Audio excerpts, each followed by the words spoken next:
ಸುಖ ಸಮೃದ್ಧಿಯ ಈ ಲಂಕಾನಗರ ಅಧರ್ಮದ ಕಳಂಕವನ್ನು ಹೊತ್ತು ಹೆಚ್ಚು ಕಾಲ ಉಳಿಯುವ ನಂಬಿಕೆ ಇಲ್ಲದಂತಾಗಿದೆ. ನನ್ನ ಹೃದಯ ತಳಮಳದಲ್ಲಿ ಬೇಯುತ್ತಿದೆ ಸುರಮೆ. ಬೇರೆ ದಾರಿ ಇಲ್ಲ. ಪತಿವ್ರತೆಯಾದ ನೀನು ಧರ್ಮವನ್ನು ಮೀರಿ ನಡೆಯದಿದ್ದರೂ ಅಧರ್ಮಿಯಾದ ನಿನ್ನ ಪತಿಯ ವರ್ತನೆಯ ಪರಿಣಾಮವನ್ನು ಎದುರಿಸಲೇಬೇಕು.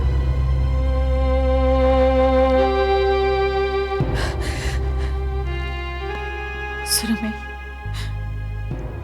ನಿನ್ನ ಪತಿಯಂತೆ ನನ್ನ ಪತಿಯು ಧರ್ಮಾತ್ಮನಾಗಲಿಲ್ಲವೇಕೆ? ನನಗೇಕೆ ಈ ಸಂಕಟ? ನನ್ನ ಗತಿ ಏನು ಸುರಮೆ? ಎಲ್ಲರ ಗತಿಯನ್ನು ನೋಡುವ ಆ ಪರಶಿವನೇ ನಿನ್ನ ನೋವನ್ನು ನಿವಾರಿಸಬೇಕು. ಅವನಿಗೆ ಮೊರೆ ಹೋಗುವುದನ್ನು ಬಿಟ್ಟು ಬೇರೇನು ಮಾಡಲು ಸಾಧ್ಯ?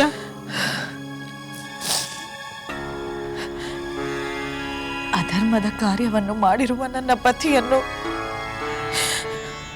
ದಯಾಮಯನಾದ ಆ ಪರಮೇಶ್ವರನಾದರೂ ಕ್ಷಮಿಸುತ್ತಾನೆಯೇ? ಕ್ಷಮಿಸುತ್ತಾನೆಯೇ ಸುರಮೆ?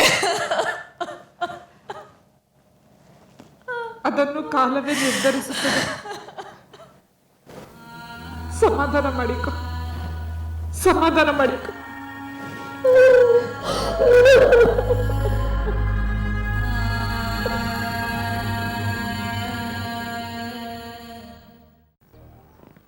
ರಾಮಚಂದ್ರ, ನೀನು ಕರುಣೆ ತೋರಿ ವಿಶ್ರಮಿಸಿಕೊಳ್ಳುವಂತೆ ಹೇಳಿ ಆ ರಾವಣನನ್ನು ಕಳುಹಿಸಿಕೊಟ್ಟೆ. ಆದರೆ ಇಷ್ಟು ಸಮಯವಾದರೂ ಆ ದುರುಳ ರಾವಣ ರಣರಂಗಕ್ಕೆ ಬರುವ ಲಕ್ಷಣವೇ ಕಾಣಿಸುತ್ತಿಲ್ಲ. ರಾಮಚಂದ್ರನ ಬಾಣಗಳಿಗೆ ಹೆದರಿ ದಿಕ್ಕು ತೋಚದೆ ಕುಳಿತಿರಬೇಕು, ಅಥವಾ ನಮ್ಮನ್ನು ಎದುರಿಸಬಲ್ಲ ಬೇರೆ ವೀರರನ್ನು ಹುಡುಕುತ್ತಿರಬೇಕು. ಲಕ್ಷ್ಮಣ, ನಿನ್ನ ಮಾತು ಸತ್ಯ. ರಾಮ ಲಕ್ಷ್ಮಣರು ತನ್ನ ನಿರೀಕ್ಷೆಗೂ ಮೀರಿದ ಪರಾಕ್ರಮಶಾಲಿಗಳೆಂಬುದನ್ನು ಅರಗಿಸಿಕೊಳ್ಳುವವನಿಗೆ ಕಷ್ಟವಾಗಿರುತ್ತದೆ. ಆದುದರಿಂದ ಈಗ ತಾನು ಬಂದು ಅಪಾಯಕ್ಕೆ ಸಿಲುಕುವುದರ ಬದಲು ಬೇರೆಯವರನ್ನು ಕಳಿಸಿದರೆ ಆಶ್ಚರ್ಯವಿಲ್ಲ. ಅಂಥ ವೀರರು ಬೇರೆ ಯಾರಿರಬಹುದು? ಬಹುಶಃ ಅವನ ಮಗ ಇಂದ್ರಜಿತುವೇ ಮತ್ತೆ ಬರಬಹುದು. ಇಲ್ಲ, ಈಗ ಇಂದ್ರಜಿತು ಬರಲಾರ. ನನ್ನ ಊಹೆ ಸರಿಯಾಗಿದ್ದರೆ ಈಗ ರಣರಂಗಕ್ಕೆ ಬರುವುದು ರಾವಣನ ಸಹೋದರ ಮಹಾಬಲನಾದ ಕುಂಭಕರ್ಣ. ಸೋದರ ಕುಂಭಕರ್ಣ, ನನ್ನೊಡನೆ ಯಾವುದೋ ವಿಷಯವನ್ನು ಮಾತನಾಡಬೇಕೆಂದು ಹೇಳಿದೆಯಲ್ಲ, ಯಾವ ವಿಷಯ? ಅಗ್ರಜ, ನೀನು ಮಹಾವೀರ, ನಾನು ಪರಾಕ್ರಮಶಾಲಿ. ಆದರೂ ಯುದ್ಧವೆನ್ನುವುದು ಸದಾ ಅನಿಶ್ಚಿತವಾದದ್ದು. ನಮ್ಮ ಆತ್ಮಬಲ ಆತ್ಮವಿಶ್ವಾಸ ಎಷ್ಟೇ ದೃಢವಾಗಿದ್ದರೂ ಯುದ್ಧವೆನ್ನುವುದು ಕೆಲವು ಸಲ ಅನಿರೀಕ್ಷಿತ ಅಪಘಾತವನ್ನು ಉಂಟು ಮಾಡಿಬಿಡುತ್ತದೆ. ನಿನ್ನಂಥ ಮಹಾವೀರನೇ ಹೀಗೆ ಭಯಗ್ರಸ್ತವಾಗಿರುವಾಗ ನನ್ನ ಮಾತು ಸತ್ಯ ಎಂದು ಅನ್ನಿಸುತ್ತಿಲ್ಲವೇ? ನಾನು ರಣರಂಗಕ್ಕೆ ಹೋಗುವುದು ಖಂಡಿತ. ಆದರೆ ಯುದ್ಧದ ಫಲಿತಾಂಶದ ಬಗ್ಗೆ ಆಶ್ವಾಸನೆ ಕೊಡಲು ನನ್ನಿಂದ ಸಾಧ್ಯವಿಲ್ಲ. ನಿಜ ಸಹೋದರ, ನೀನು ಆಶ್ವಾಸನೆಯನ್ನು ಕೊಡದಿದ್ದರೂ ನಿನ್ನಿಂದ ನನಗೆ ಜಯ ಲಭಿಸುವುದೆಂಬ ನಂಬಿಕೆ ನನಗಿದೆ. ರಾವಣೇಶ್ವರ, ಹಿಂದೆ ನಾವು ಮಾತನಾಡಿದಾಗ ಸೀತಾಪಹರಣದಿಂದ ಉಂಟಾಗಬಹುದಾದ ಪರಿಣಾಮದ ಬಗ್ಗೆ ನಾವು ಅಂದುಕೊಂಡಂತೆಯೇ ಆಗುತ್ತಿದೆ ಅಲ್ಲವೇ? ಅದು ನಿಜ ಸಹೋದರ. ಆ ಆಪತ್ತನ್ನು ನಿವಾರಿಸುವ ಪ್ರಯತ್ನದಲ್ಲಿಯೇ ನಾನು ನಿನ್ನ ಸಹಾಯ ಕೇಳುತ್ತಿರುವೆ. ಅಂದರೆ ನೀನು ಮಾಡಿದ ತಪ್ಪು ಕಾರ್ಯದ ಫಲ ಸಿಕ್ಕಿದೆ ಎಂದು ನೀನು ಒಪ್ಪಲೇಬೇಕು.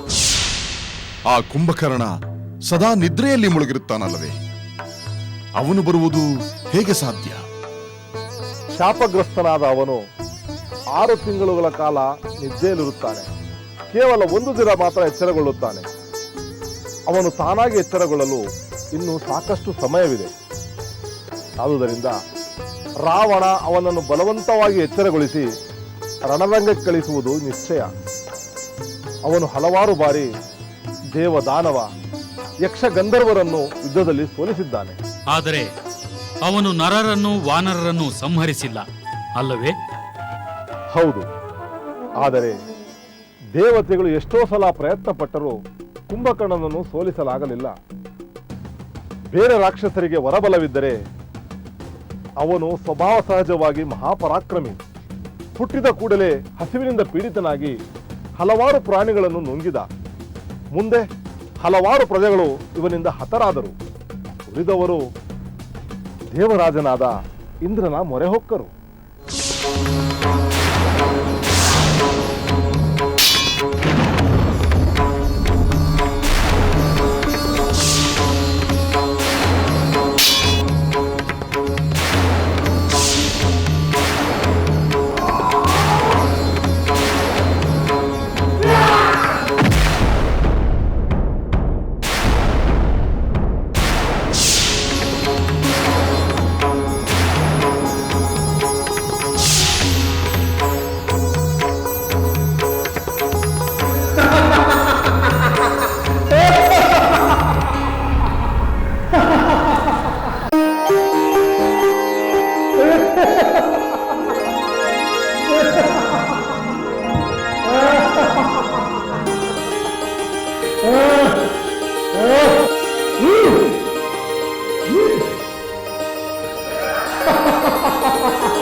ಅದರಿಂದ ದೇವರಾಜ ಕುಪಿತನಾದ.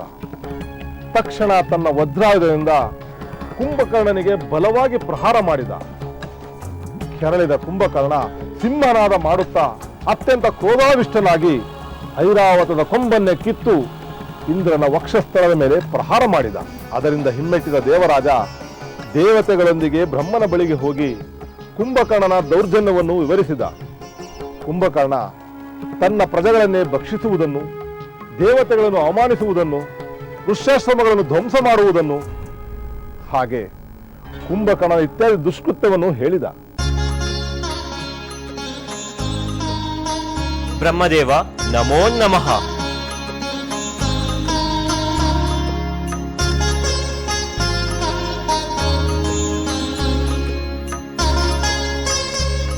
ಬ್ರಹ್ಮದೇವ, ಕುಂಭಕರ್ಣ ಪ್ರಜೆಗಳನ್ನು ಪ್ರತಿದಿನವೂ ತಿಂದು ತೇಗುತ್ತಿದ್ದಾನೆ. ಅವನನ್ನು ಹೀಗೆಯೇ ಬಿಟ್ಟರೆ ಲೋಕವೇ ಜನಶೂನ್ಯವಾದೀತು.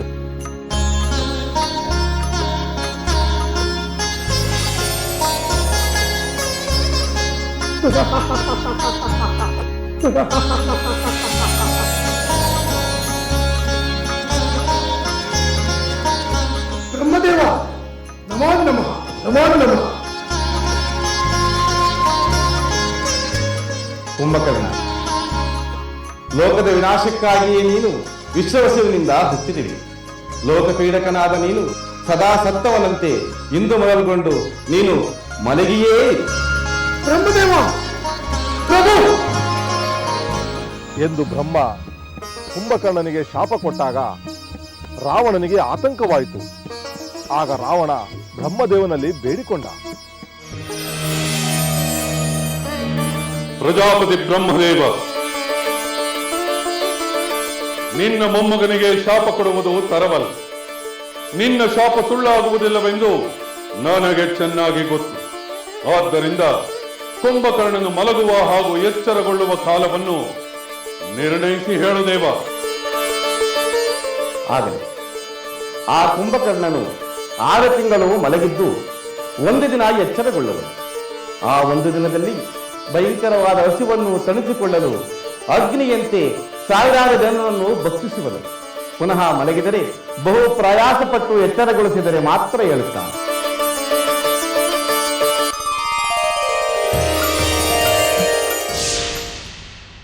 ಬರಲಿ, ಆ ಕುಂಭಕರ್ಣ ಆದಷ್ಟು ಬೇಗ ಬರಲಿ. ಅವನಿಗೆ 6 ತಿಂಗಳ ನಿದ್ರೆಯ ಬದಲು ಚಿರ ನಿದ್ರೆಗೆ ಕಳಿಸಿ ಬಿಡೋಣ. ಅದು ಆನಂತರದ ಮಾತು ಸುಗ್ರೀವ ಮಹಾರಾಜ. ಅದಕ್ಕೆ ಮೊದಲು ಆ ಕುಂಭಕರ್ಣ ನಮ್ಮ ಸೈನ್ಯದಲ್ಲಿ ಮಾಡಬಹುದಾದ ಅನರ್ಥಗಳನ್ನು ನಾವು ಮರೆಯುವಂತಿಲ್ಲ.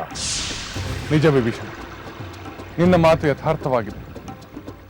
ನಾವು ಮಾನಸಿಕವಾಗಿ ಸಿದ್ಧವಾಗಿ ಆ ಕುಂಭಕರ್ಣನನ್ನು ಸ್ವಾಗತಿಸಬೇಕು. ಸ್ವಾಗತಿಸುವುದಷ್ಟೇ ಅಲ್ಲ, ವಿದಾಯವನ್ನೂ ಹೇಳಬೇಕು. ಫಲಿತಾಂಶ ಅದೇ ಅಲ್ಲವೇ?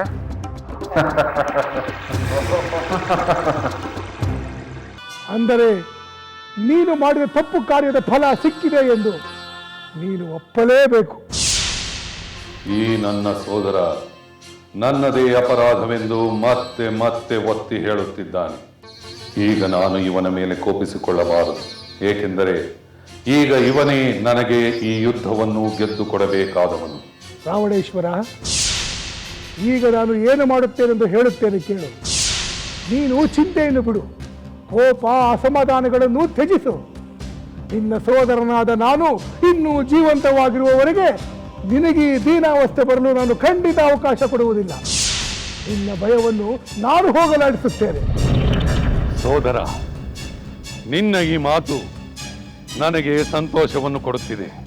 ರಾವಣೇಶ್ವರ, ಯುದ್ಧ ರಂಗದಲ್ಲಿ ನಾನು ಹೇಗೆ ಶತ್ರುಗಳನ್ನು ಸಂಹಾರ ಮಾಡುತ್ತೇನೆಂದು ನೀನೇ ನೋಡುವಿಯಂತೆ. ರಾವಣೇಶ್ವರ, ನನ್ನ ಯುದ್ಧ ವೈಖರಿಗೆ ಆ ರಾಮ ಲಕ್ಷ್ಮಣರು ಹತರಾಗಿ ಆ ವಾನರ ಸೈನ್ಯವೆಲ್ಲ ಹೆದರಿ ದಿಕ್ಕಾಪಾಲಾಗಿ ಪಲಾಯನ ಮಾಡುವುದನ್ನು ನೀನು ನೋಡುವಿಯಂತೆ ಅಗ್ರಜ. ನನಗೆ ನಿನ್ನ ಮಾತಿನ ಮೇಲೆ ನಂಬಿಕೆ ಇದೆ ಸೋದರ. ಆ ರಣರಂಗದಲ್ಲಿ ನಾನು ಆ ರಾಮನ ಶಿರವನ್ನು ಕತ್ತರಿಸಿ ತರುತ್ತೇನೆ. ಅದನ್ನು ನೋಡಿಯಾದರೂ ನೀನು ನಿನ್ನ ಸಂತಾಪವನ್ನೆಲ್ಲ ಮರೆಯಬಹುದು ಅಗ್ರಜ. ಸೋದರ, ನಿನ್ನ ಮಾತುಗಳನ್ನು ಕೇಳುತ್ತಿದ್ದರೆ ವಿಜಯಲಕ್ಷ್ಮಿಯೇ ನನ್ನನ್ನು ಸ್ವಾಗತಿಸುತ್ತಿರುವಂತೆ ಕಾಣುತ್ತಿದೆ.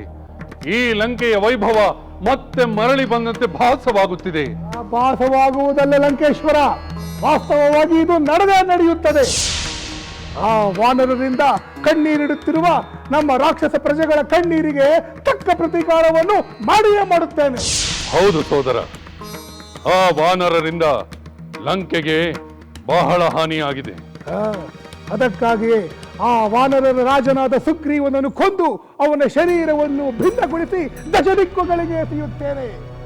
ಆ ವಾನರರ ವಿನಾಶ, ರಾಮ ಲಕ್ಷ್ಮಣರ ಸಂಹಾರ, ಇದೇ ನನ್ನ ಗುರಿ ರಾವಣೇಶ್ವರ. ಸಾಕು ಕುಂಭಕರ್ಣ, ನಿನ್ನ ಈ ಭರವಸೆಯ ಮಾತುಗಳೇ ಸಾಕು. ಆದರೆ ಈ ಹಿಂದೆ ನಮ್ಮ ರಾಕ್ಷಸ ವೀರರು ಹೀಗೆಯೇ ವೀರಾಲಾಪ ಮಾಡಿ ರಣರಂಗಕ್ಕೆ ಹೋದರು. ಆದರೆ ಅವರ್ಯಾರು ಜೀವ ಸಹಿತ ಹಿಂದಿರುಗಿ ಬರಲಿಲ್ಲ. ನಿರಾಶೆ ಪಡಬೇಡ ರಾವಣೇಶ್ವರ. ಆ ರಾಮನು ನಿನ್ನನ್ನು ಸಂಹಾರ ಮಾಡಬೇಕಾದರೆ ಮೊದಲು ಅವನು ನನ್ನನ್ನು ಸಂಹಾರ ಮಾಡಬೇಕು. ಅದರ ಬಗ್ಗೆ ನನಗೆ ಚಿಂತೆ ಇಲ್ಲ. ನಿನಗಾಗಿ, ನಿನ್ನ ಸಂತೋಷಕ್ಕಾಗಿ ನಾನು ರಣಾಂಗಣಕ್ಕೆ ಹೋಗುತ್ತೇನೆ. ಆ ಇಂದ್ರ ಯಮಾದಿಗಳು ಯಾರೇ ಬರಲಿ, ನಿನ್ನ ಶತ್ರುಗಳನ್ನೆಲ್ಲ ವಿನಾಶ ಮಾಡುತ್ತೇನೆ. ನೀನು ನಿಶ್ಚಿಂತೆಯಿಂದ ಇರು. ಕುಂಭಕರ್ಣ, ಆ ರಾಮನು ಸಾಮಾನ್ಯನಲ್ಲ, ಮಹಾಪರಾಕ್ರಮಿ ಎಂಬುದನ್ನು ತೋರಿಸಿಕೊಟ್ಟಿದ್ದಾನೆ. ಅದೇ ನನ್ನ ಚಿಂತೆಗೆ ಕಾರಣವಾಗಿರುವುದು. ನೀನು ಚಿಂತಿಸಬೇಡ ರಾವಣೇಶ್ವರ. ಮಹಾಪರಾಕ್ರಮಿಯಾದ ನೀನೇಕೆ ಚಿಂತಿಸಬೇಕು? ಆ ರಾಮ ಲಕ್ಷ್ಮಣರನ್ನು, ಲಂಕಾ ದಹನ ಮಾಡಿದ ಆ ಹನುಮಂತನನ್ನು, ವಾನರೇಂದ್ರನಾದ ಸುಗ್ರೀವನನ್ನು ಸಂಹಾರ ಮಾಡುತ್ತೇನೆ. ಆ ವಾನರ ಕುಲವನ್ನೇ ನಿಶ್ಶೇಷಗೊಳಿಸುತ್ತೇನೆ. ಇದು ಸತ್ಯ. ಕುಂಭಕರ್ಣ,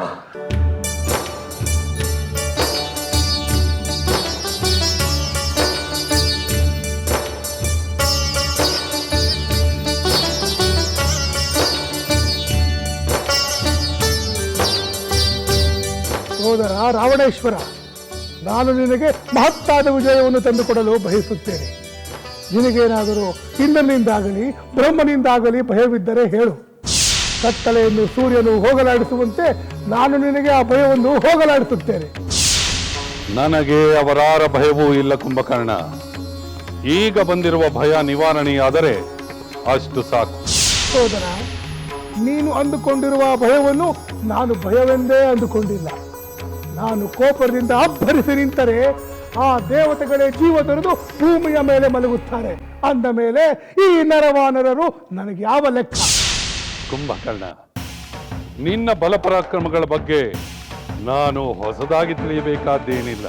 ರಾವಣೇಶ್ವರ, ಇಗೋ ನೋಡು, ನಾನು ನಿನಗೆ ಆಶ್ವಾಸನೆಯನ್ನು ಕೊಡುತ್ತೇನೆ. ಮೃತ್ಯು ದೇವತೆಯಾದ ಯಮನನ್ನೇ ಮರ್ತಿಸುತ್ತೇನೆ. ಸರ್ವಭಕ್ಷಕನಾದ ಅಗ್ನಿಯನ್ನೇ ಭಕ್ಷಿಸುತ್ತೇನೆ. ತಾರಾಖಚಿತವಾದ ಆ ಸೂರ್ಯದೇವನನ್ನೇ ನೆಲದ ಮೇಲೆ ಬೀಳಿಸುತ್ತೇನೆ. ಅಮರನಾದ ಆ ಇಂದ್ರನನ್ನು ಮರಣದ ಮನೆಗೆ ಕಳಿಸುತ್ತೇನೆ. ವರ್ಣನ ನೆಲೆಯಾದ ಆ ಸಮುದ್ರವನ್ನೇ ಹೀರಿ ಬಿಡುತ್ತೇನೆ. ಪರ್ವತಗಳನ್ನೇ ಪುಡಿ ಪುಡಿ ಮಾಡಿಬಿಡುತ್ತೇನೆ, ಈ ಭೂಮಿಯನ್ನೇ ಸೇರಿಬಿಡುತ್ತೇನೆ. ಸಾಕು ಸಾಕು ಸೋದರ, ನೀನು ಇವೆಲ್ಲವನ್ನೂ ಮಾತ್ರವಲ್ಲ, ಇದಕ್ಕಿಂತ ಮಿಗಿಲಾದುದನ್ನು ಮಾಡಬಲ್ಲೆ ಎಂಬ ಭರವಸೆ ನನಗಿದೆ. ಈಗ ನೀನು ನಿದ್ರಿಸಲು ಹೋಗದೆ ಆ ವಾನರ ಸೈನ್ಯವನ್ನು ಧ್ವಂಸ ಮಾಡಿದರೆ ಸಾಕು. ಮಾಡುತ್ತೇನೆ, ಖಂಡಿತ ಮಾಡುತ್ತೇನೆ ರಾವಣೇಶ್ವರ. ನನ್ನ ಈ ಬಲ ಪರಾಕ್ರಮಗಳು ಲೋಕದ ಸರ್ವ ಜೀವಿಗಳು ತಿಳಿದುಕೊಳ್ಳಲಿ. ಆ ದಶರಥ ಪುತ್ರನಾದ ರಾಮ ಲಕ್ಷ್ಮಣರನ್ನು ವಾನರ ಸೈನ್ಯದ ಸಮೇತ ಧ್ವಂಸ ಮಾಡುತ್ತೇನೆ, ನಿನಗೆ ಆನಂದವನ್ನು ಕೊಡುತ್ತೇನೆ. ನೀನು ನಿಶ್ಚಿಂತ ರಾವಣೇಶ್ವರ.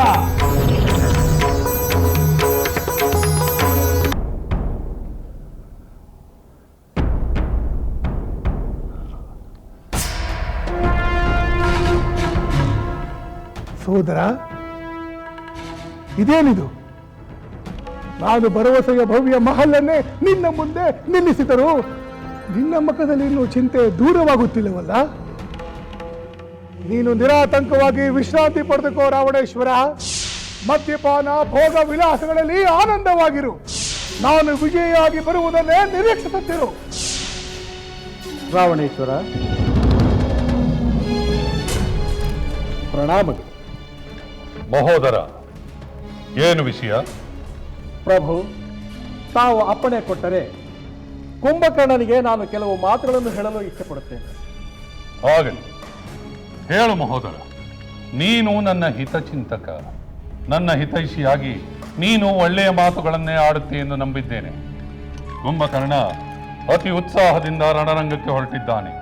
ನಿನ್ನಂಥ ಬುದ್ಧಿವಂತ ಅನುಭವಿ ಮಾತುಗಳು ಅವನಿಗೆ ಉಪಯುಕ್ತವಾಗಿಯೇ ಇರುವುದರಲ್ಲಿ ಸಂಶಯವೇ ಇಲ್ಲ. ಉಪಯುಕ್ತವಾದ ಮಾತುಗಳಾದರೆ ಯಾರು ತಾನೇ ಬೇಡವೆಂದುತ್ತಾರೆ? ಹೇಳು ಮಹೋದರ, ಹೇಳು. ಕುಂಭಕರ್ಣ, ನೀನು ಪ್ರಭುಗಳ ಸಹೋದರ, ಬಲಶಾಲಿ, ಮೇಲಾಗಿ ಪರಾಕ್ರಮಿ ಎಂಬುದು ನನಗೂ ಗೊತ್ತಿದೆ. ಆದರೆ ನಿನ್ನಲ್ಲಿ ಅತಿಯಾದ ಆತ್ಮವಿಶ್ವಾಸವಿರುವಂತೆ ಕಾಣುತ್ತಿದೆ. ಲಂಕೇಶ್ವರರೇ ಏನು ಅರಿಯದ ಅಮಾಯಕರೆಂಬ ಭಾವನೆಯಲ್ಲಿ ನೀನಾಡಿದ ಚಾತುರ್ಯದ ಮಾತುಗಳು ನನಗೇಕೋ ಇಷ್ಟವಾಗುತ್ತಿದೆ.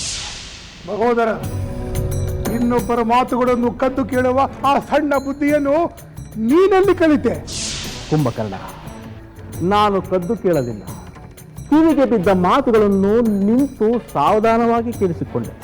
ಅದಕ್ಕಾಗಿಯೇ ನಿನಗೆ 2 ಮಾತುಗಳನ್ನು ಹೇಳಬಯಸಿದೆ. ಸರಿ ಸರಿ, ಲಂಕೇಶ್ವರನೇ ಅನುಮತಿ ಕೊಟ್ಟಾಯ್ತಲ್ಲ, ಅದೇನು ಹೇಳಬೇಕೆಂದಿರುವೆಯೋ ಅದೆಲ್ಲ ಬೇಗ ಬೇಗನೆ ಹೇಳಿಬಿಡು. ಕುಂಭಕರ್ಣ, ರಾವಣ ಪ್ರಭು ಪರಮವೀರ, ಜ್ಞಾನಿ, ಮೇಲಾಗಿ ರಾಜನೀತಿಯಲ್ಲಿ ಚತುರ. ಆದರೆ ನೀನು ನಿನ್ನ ಬಗ್ಗೆ ಆಡಿಕೊಂಡ ಮಾತುಗಳು ಅತಿ ಎನಿಸುತ್ತವೆ. ಅದರಿಂದ ನೀನು ರಾವಣನಿಗಿಂತ ಮಿಗಿಲು ಎಂಬ ಭಾವನೆ ಬರುತ್ತದೆ. ನೀನು ಪ್ರಭುಗಳ ಸಹೋದರನಿರಬಹುದು. ನಾನು ಪ್ರಭುಗಳ ಹಿತಚಿಂತನೆ ಮಾಡುತ್ತಿರುವ ಪರಮಾತ್ಮ. ನಿನ್ನಂತೆಯೇ ಪ್ರಭುಗಳ ಕ್ಷೇಮವನ್ನು ಬಯಸುವ ನಿಷ್ಠೆ ನನಗೂ ಇದೆ. ಬರಿಯ ಮಾತಿನಿಂದ ಕಾರ್ಯ ಸಾಧನೆಯಾಗುವುದಿಲ್ಲ.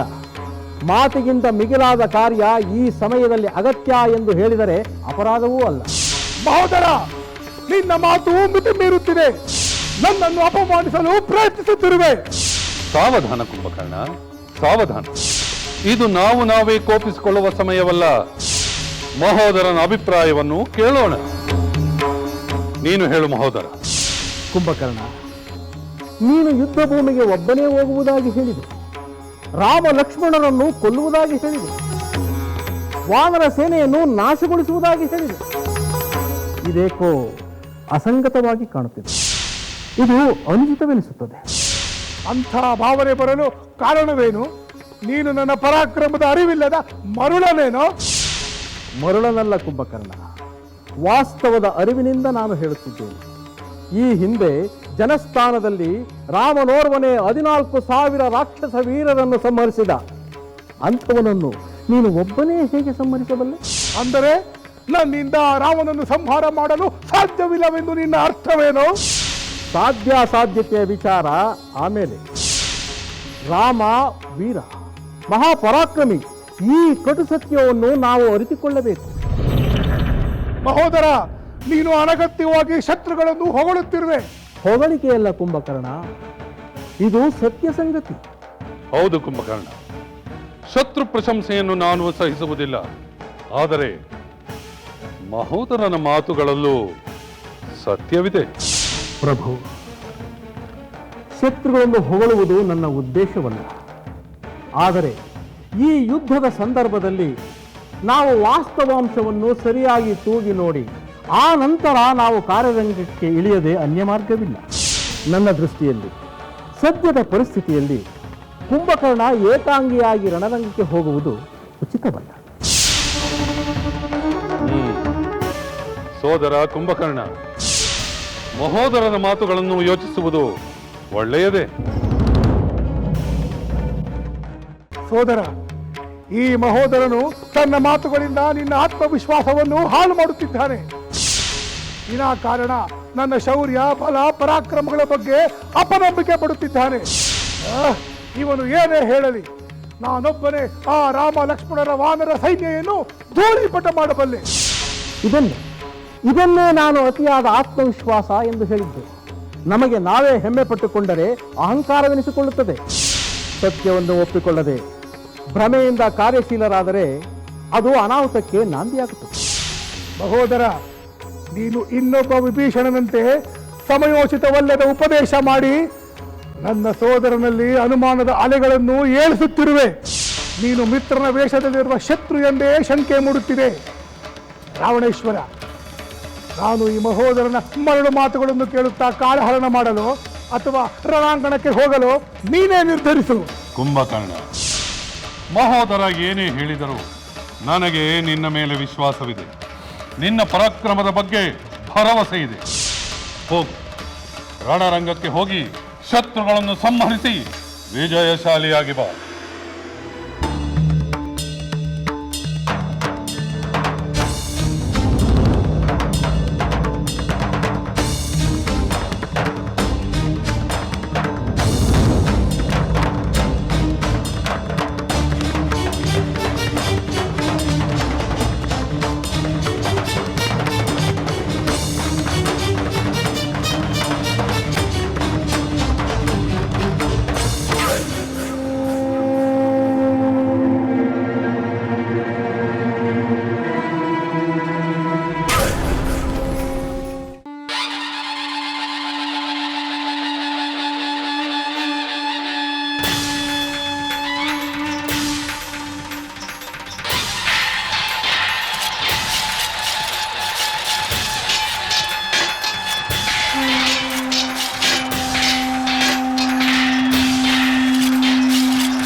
ಪರ್ವತ ಶಿಖರದಂತೆ ಇವನು ವಿಶಾಲಕಾಯ, ಬೆಂಕಿ ಉಂಡೆಗಳಂತೆ ಹೊಳೆಯುತ್ತಿರುವ ಕಣ್ಣುಗಳು, ಸ್ವರ್ಣ ಖಚಿತವಾದ ಕಿರೀಟವನ್ನು ಧರಿಸಿ ಮಿಂಚಿನಿಂದ ಕೂಡಿದ ಕಾಲಮೇಘದಂತೆ ಕಾಣುತ್ತಿದ್ದಾನೆ.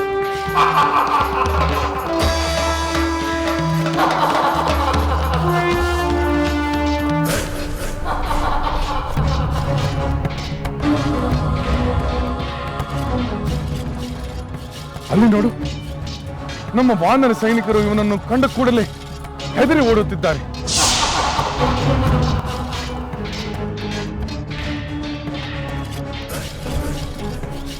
ಉನ್ನತಾಕಾರದ ಇವನು ಪ್ರಾಣಿಯು, ರಾಕ್ಷಸನು, ಯಾರಿವನು?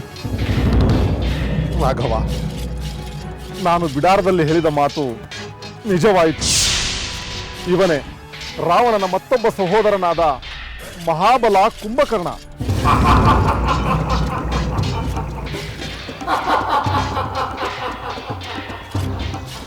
ಕುಂಭಕರ್ಣನೇ?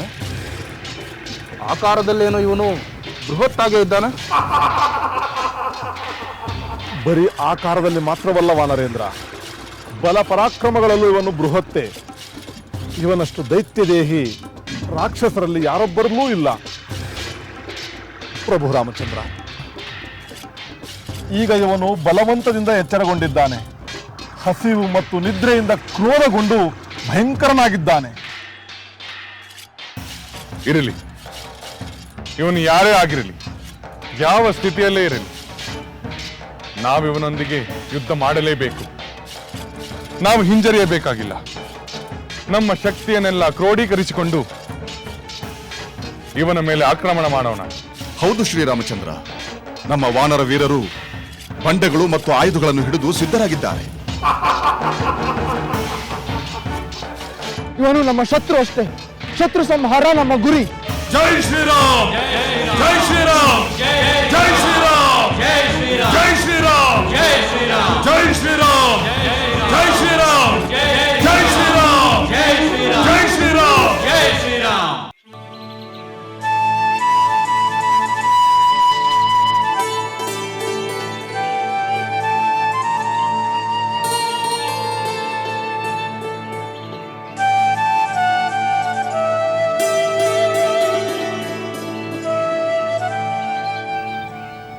ಸೀತೆ, ನಾವು ನಿರೀಕ್ಷಿಸಿದಂತೆ ರಾವಣ ಯುದ್ಧ ಭೂಮಿಗೆ ಹೋಗಲಿಲ್ಲ. ಹಾಗಾದರೆ ಯುದ್ಧದ ಸ್ಥಿತಿ ಏನು? ಯುದ್ಧವೇನೋ ನಡೆಯುತ್ತಿದೆ.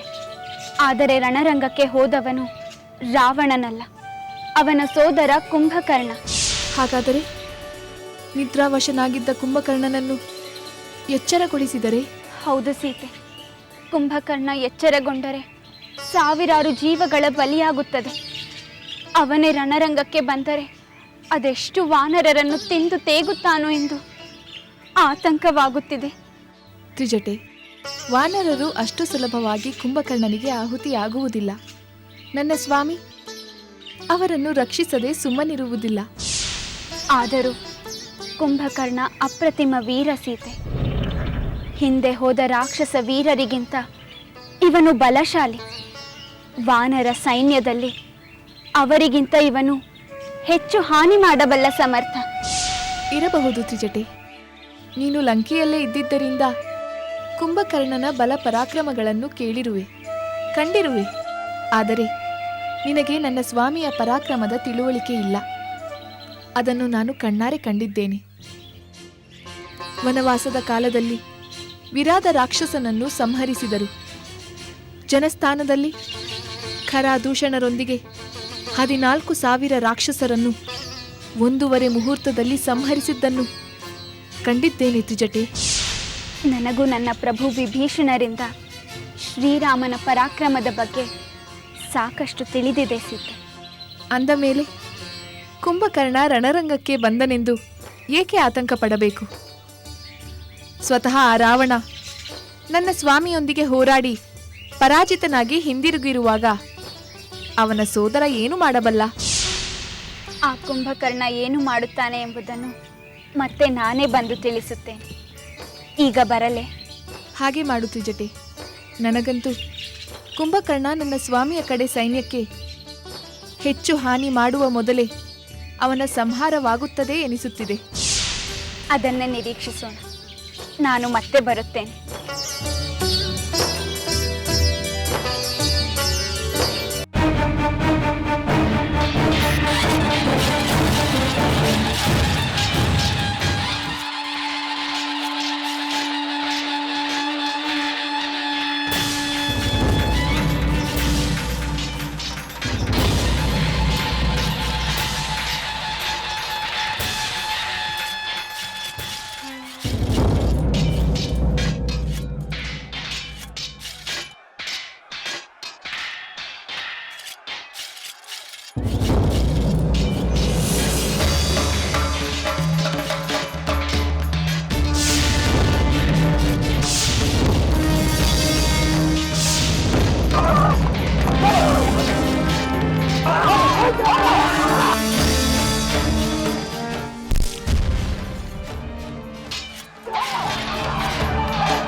ವಾನರವೀರರೇ ನಿಲ್ಲಿ!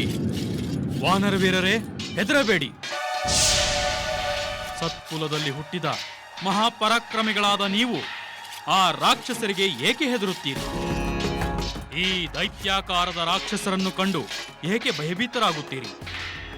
ಈ ರಾಕ್ಷಸರು ಮಾಯಾವಿದ್ಯಾ ಪ್ರವೀಣರು. ನಮ್ಮನ್ನು ಭಯಭೀತರಾಗಿಸಬೇಕೆಂದೇ ಈ ರೂಪ ತಾಳುತ್ತಾರೆ. ಶ್ರೀರಾಮನ ಬಂಟರಾದ ನಾವು ಈ ರಾಕ್ಷಸರನ್ನು ಧೈರ್ಯದಿಂದ ಎದುರಿಸಿ ಯುದ್ಧ ಮಾಡೋಣ. ಬನ್ನಿ ವಾನರವೀರರೇ, ನಾವೆಲ್ಲ ಒಟ್ಟಿಗೆ ಸೇರಿ ಯುದ್ಧ ಮಾಡೋಣ. ನೀವು ಎಷ್ಟೇ ಓಡಿದರೂ ನಿಮಗೆ ಈ ಭೂಮಂಡಲದಲ್ಲಿ ಆಶ್ರಯ ಸಿಕ್ಕುವುದಿಲ್ಲ.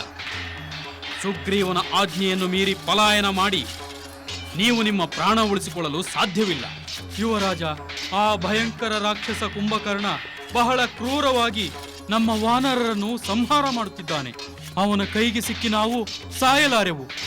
ಜೀವಕ್ಕಿಂತ ದೊಡ್ಡದು ಯಾವುದೂ ಇಲ್ಲ. ನೀವು ನಿಮ್ಮ ಜೀವ ಉಳಿಸಿಕೊಂಡು 1000 ವರ್ಷ ಬದುಕುತ್ತೀರೇನು?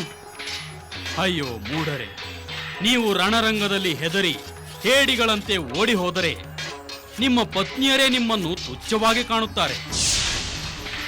ಮುಂದೆ ಬದುಕಿರುವವರೆಗೂ ಅಪಮಾನವನ್ನು ಅನುಭವಿಸಬೇಕಾಗುತ್ತದೆ. ವಾನರ ಕುಲದ ಕೀರ್ತಿ ಪ್ರತಿಷ್ಠೆಗಳನ್ನು ಮರೆತು ಹೀಗೆ ವರ್ತಿಸುವುದು ಸರ್ವಥಾ ಯೋಗ್ಯವಲ್ಲ.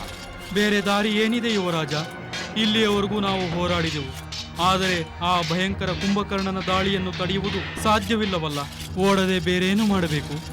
ನಿಲ್ಲಬೇಕು, ಗೆಲ್ಲಬೇಕು, ಇಲ್ಲವೇ ಸಾಯಬೇಕು. ಈ ನೀಚ ಕಾರ್ಯವನ್ನು ಮಾಡಬಾರದು. ನೀವೆಲ್ಲ ಅದೆಷ್ಟು ಹುಮ್ಮಸ್ಸಿನಿಂದ ನಿಮ್ಮ ಶೌರ್ಯ ಪರಾಕ್ರಮಗಳನ್ನು ಹೇಳಿಕೊಂಡಿರಿ. ಆ ರಾಕ್ಷಸ ಸೈನ್ಯವನ್ನು ಧ್ವಂಸಗೊಳಿಸುವುದಾಗಿ ಹೇಳಿದಿರಿ. ಈಗ ಅವೆಲ್ಲ ಎಲ್ಲಿ ಹೋದವು? ಆದರೆ ಇಂಥ ಪರಿಸ್ಥಿತಿ ಬರುವುದೆಂದು ನಾವು ಊಹೆ ಮಾಡಿರಲಿಲ್ಲ. ಪರಿಸ್ಥಿತಿ ಯಾವುದೇ ಇರಲಿ, ಶತ್ರು ಎಂಥವನೇ ಇರಲಿ, ವೀರನಾದವನು ಮುಂದಿಟ್ಟ ಹೆಜ್ಜೆಯನ್ನು ಹಿಂತೆಗೆಯುವುದಿಲ್ಲ. ನೀವು ಹೀಗೆ ಪಲಾಯನ ಮಾಡುವುದು ಸಾವಿಗೆ ಸಮಾನ.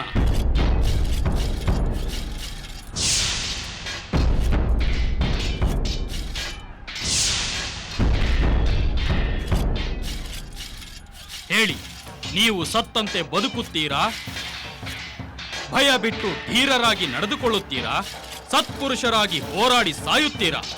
ಅಂದರೆ ನಾವು ಪ್ರಾಣಾರ್ಪಣೆ ಮಾಡಬೇಕೇ? ಹೌದು, ಗೆಲ್ಲಬೇಕು, ಇಲ್ಲವೇ ಸಾಯಬೇಕು. ಇದ್ದರೆ ಬದುಕು, ಸತ್ತರೆ ಶಾಶ್ವತ ಕೀರ್ತಿ, ಸ್ವರ್ಗಲೋಕದಲ್ಲಿ ಅಷ್ಟೈಶ್ವರ್ಯಗಳ ಸುಖ. ಅಥವಾ ನಾವು ಬದುಕುಳಿದರೆ ಆ ಆಶಾವಾದ ನಿಮ್ಮಲ್ಲಿರಲಿ.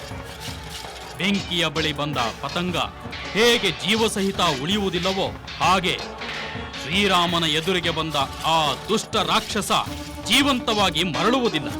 ಆ ಧೈರ್ಯ ಭರವಸೆಗಳಿಂದ ಹೋರಾಡೋಣ. ಜೈ ಶ್ರೀರಾಮ್, ಜೈ ಶ್ರೀರಾಮ್, ಜೈ ಶ್ರೀರಾಮ್, ಜೈ ಶ್ರೀರಾಮ್, ಜೈ ಶ್ರೀರಾಮ್, ಜೈ ಶ್ರೀರಾಮ್, ಜೈ ಶ್ರೀರಾಮ್, ಜೈ ಶ್ರೀರಾಮ್, ಜೈ ಶ್ರೀರಾಮ್.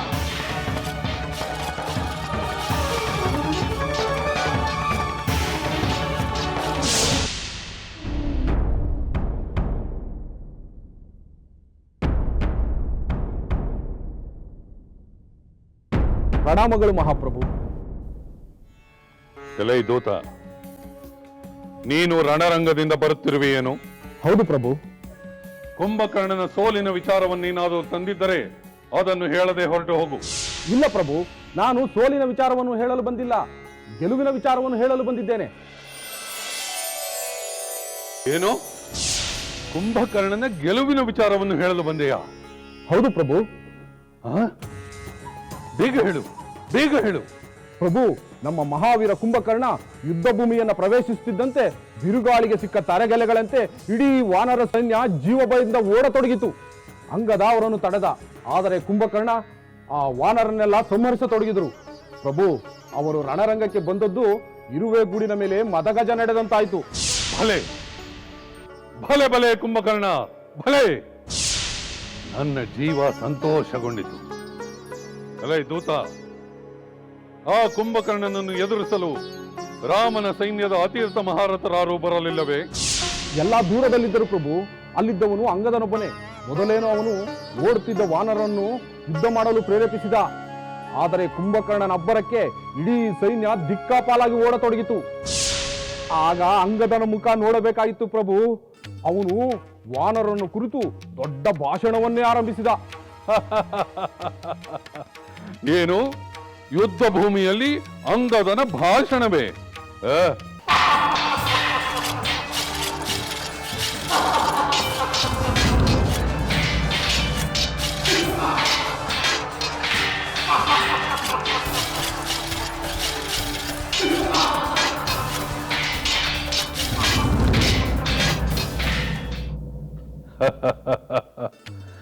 ಸನ್ನದ್ಧರಾಗಲಿ. ಆ ವಾನರರು ಕುಂಭಕರ್ಣನೆದುರು ಮರಣ ಸನ್ನದ್ಧರಾದಂತಾಯಿತು. ದೂತ, ನನಗೆ ಸಂತೋಷವಾಗಿದೆ.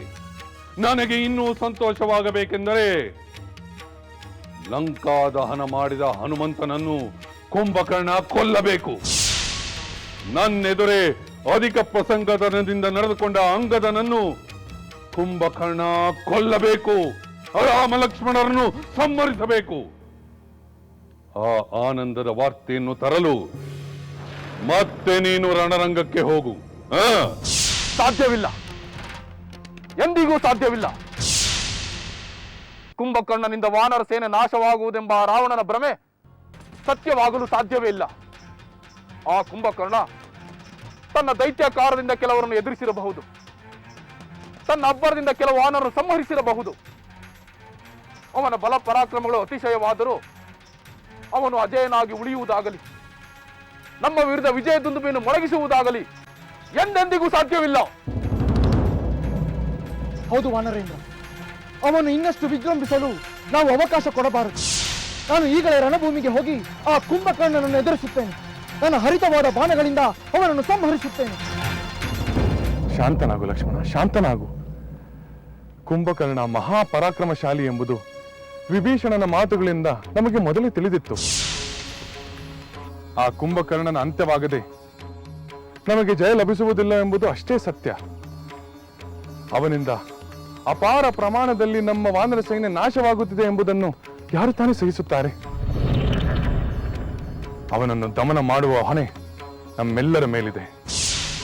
ಒಬ್ಬೊಬ್ಬರಾಗಿಯೋ ಅಥವಾ ಒಟ್ಟಿಗೆಯೋ ಆ ಕುಂಭಕರ್ಣನನ್ನು ಎದುರಿಸಲು ನಾವು ಸಿದ್ಧರಾಗಲೇಬೇಕು. ರಾಮಚಂದ್ರ, ಈಗಾಗಲೇ ಹನುಮಂತ ಅಂಗದ ರಣರಂಗದಲ್ಲಿ ಹೋರಾಡುತ್ತಿದ್ದಾರೆ. ಆ ದೈತ್ಯ ಕುಂಭಕರ್ಣನನ್ನು ದಮನ ಮಾಡುವ ಆಸೆ ನನ್ನಲ್ಲೂ ಉಂಟಾಗುತ್ತಿದೆ. ನಾನು ಈಗಲೇ ರಣಭೂಮಿಗೆ ಹೋಗಿ ಆ ದೈತ್ಯನನ್ನು ಎದುರುಗೊಳ್ಳುತ್ತೇನೆ. ಅಗತ್ಯವಾದಾಗ ನೀನು ಆ ಕುಂಭಕರ್ಣನಿಗೆ ಎದುರಾಗಬಹುದು. ರಾಮಚಂದ್ರ, ಆ ಕುಂಭಕರ್ಣ ಅಸಾಮಾನ್ಯ ವೀರ. ತನ್ನ ಬಲ ಪರಾಕ್ರಮಗಳಿಂದ ಅವನು ಎಷ್ಟೇ ಉಗ್ರನಾದರೂ ನಿನ್ನ ತೀಕ್ಷ್ಣವಾದ ಬಾಣಗಳಿಗೆ ಅವನ ನಿಗ್ರಹ ಖಂಡಿತ ಸಾಧ್ಯವಾಗುತ್ತದೆ. ಅದಕ್ಕೆ ನಾನು ಸಿದ್ಧನಾಗಿದ್ದೇನೆ ವಿಭೀಷಣ. ಈಗ ಸುಗ್ರೀವ ತನ್ನ ಬಯಕೆಯಂತೆ ಹೋಗಿ ಆ ಕುಂಭಕರ್ಣನೊಂದಿಗೆ ಹೋರಾಡಲಿ. ನಾವು ಹಿಂದೆಯೇ ರಣರಂಗಕ್ಕೆ ತೆರಳೋಣ. ಹಾಗೆ ಮಾಡು ರಾಮಚಂದ್ರ, ನಾನಿನ್ನು ಹೊರಡುತ್ತೇನೆ.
जय श्री राम, जय श्री राम, जय श्री राम।